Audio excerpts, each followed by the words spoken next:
Last week we had a reet good crack at the question, where is God in this coronavirus pandemic? This week we're going to focus in a bit more on the specific reasons God has for allowing evil and suffering to exist in our universe. Oh, it's very good that. Before we dive in, we need to put things in perspective to avoid oversimplifying the thought process of an infinite being. Everything that happens to us is the result of countless different factors and decisions. Every event ripples into the future to influence many other events. If you're struggling to imagine this, here's a quick example. My mum and dad met for the first time in China. If their paths never crossed, they wouldn't have fallen in love, got married, or moved to Lancashire, and I wouldn't be in this video right now. My point in explaining this is that God won't just have one single reason for allowing any one event. He will have many reasons that could span hundreds, if not thousands of years. We have to keep this in mind. God sees the end from the beginning. He isn't limited to a single moment in time and space like we are. The scriptures say His ways are higher than ours, so just keep that in mind. Do not go anywhere.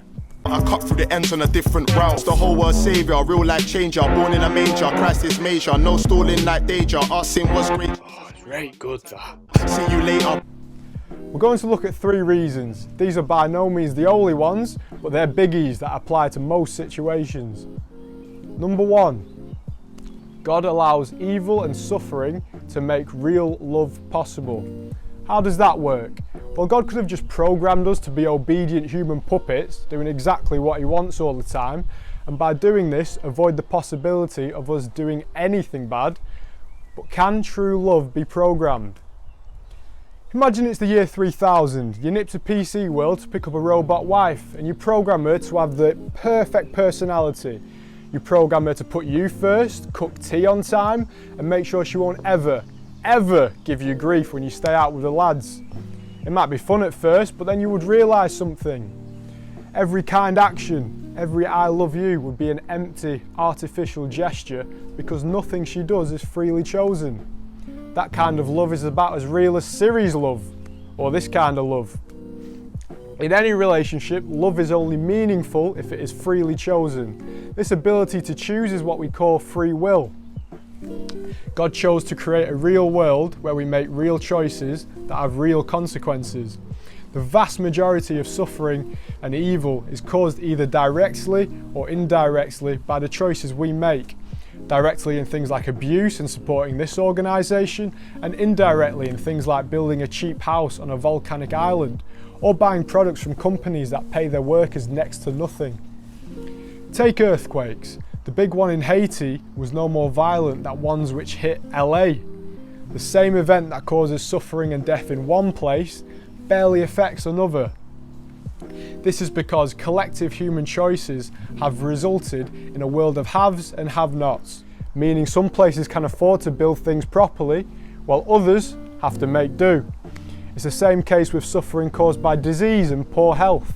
Some people choose to eat unhealthy food and not exercise, which will have long-term health consequences, while less developed places don't even have the infrastructure to treat disease effectively. This shows that our free will plays a massive part in both causing and influencing the evil and suffering we experience. So one of the reasons God allows suffering is like why we get married to real human partners who can hurt us. The potential of true love is more valuable than the risk of pain. Oh, it's very good that. Number 2, God allows evil and suffering to show us the consequences of sin. Ooh, did he just say the S word? You bet he did. You see, with great power comes great responsibility. God made us moral creatures with the ability to choose between right and wrong. But what did we do with this freedom? The scriptures record that since the first interaction between man and God, we have consistently chosen to rebel against Him.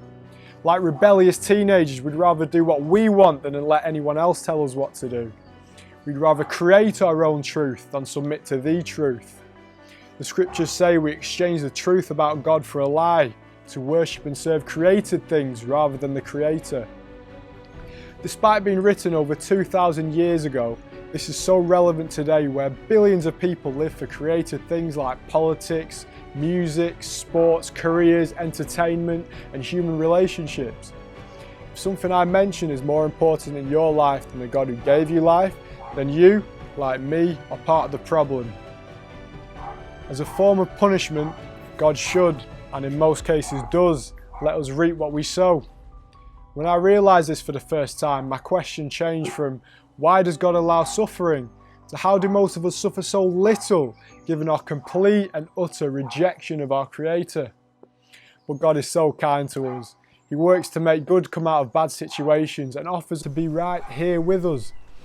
Like the father in the prodigal son, God waits and calls out for each one of us to come home.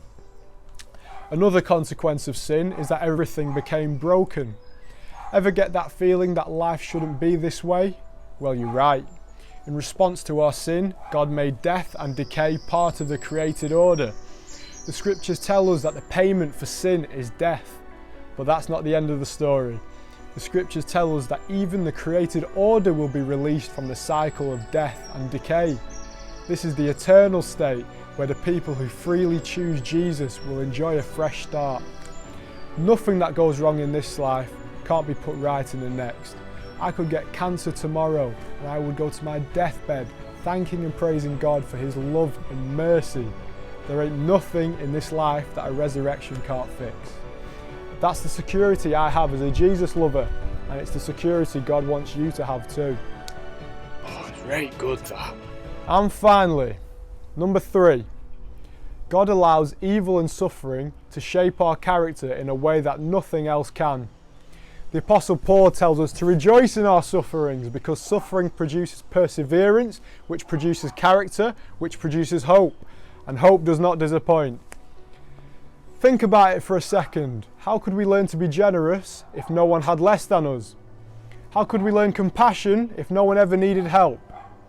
How could we learn to appreciate goodness, truth, selflessness, beauty, humility, and gratitude without a world with evil, lies, selfishness, ugliness, pride, and entitlement? How would we learn to rely on the invisible God if we had it easy?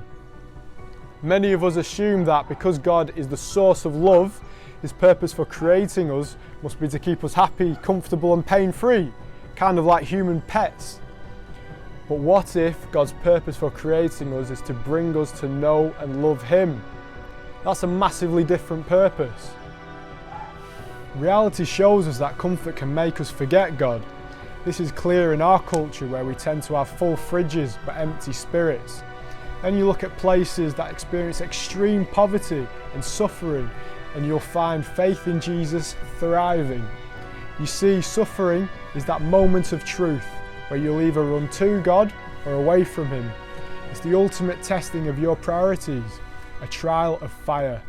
Some will lose faith and hate God, but many will realise that they aren't invincible, that they're going to die one day, and that they need to get right with God. There is some truth to the cliche, what doesn't kill you makes you stronger.